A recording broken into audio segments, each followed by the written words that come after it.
As we go, oak wilt infections. Well, it's a common disease carried by sap-feeding beetles. Have you heard of this? It's amazing. It can spread rapidly during the spring to healthy red oaks and live oak trees, not only killing the tree from within, but also hurting Central Texas property values. I've heard of it now, Yeah. and 6 News reporter Mike Rogers spoke with a Central Texas tree worker about how common this is and what you can do to prevent it. Mike?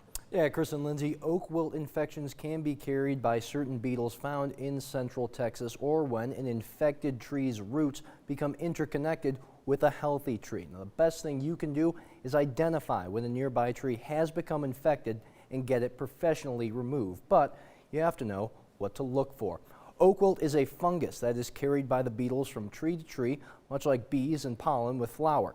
And it enters a healthy tree when the beetle carrying the fungus transmits it to the sap of a healthy tree. But live oaks can also transmit the disease through interconnected roots. So if one tree becomes infected, the disease will rapidly spread. But there are steps you can take to prevent it. Prune your oak trees during the winter months as well as the summer months when the beetles are least active.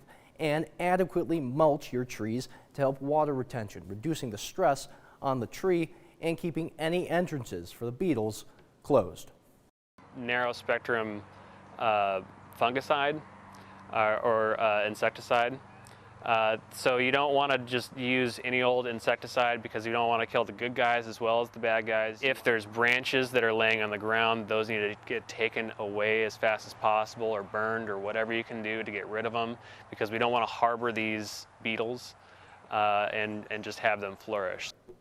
Now, symptoms of oak wilt will be first seen on the leaves of a red and white oak tree with a bronze color making its way to the rib of the leaf. Now, if you do come across an infected tree, the best thing you can do is have it cut down and have the wood burned, buried, or chipped, and avoid pruning your trees in the early spring or summer when the beetles are the most active, guys. Yeah, we spent years growing up these beautiful trees for shade and everything else, and then all of a sudden, these varmints come along and take them out. Yeah, thanks, Mike. All right, Mike, thanks.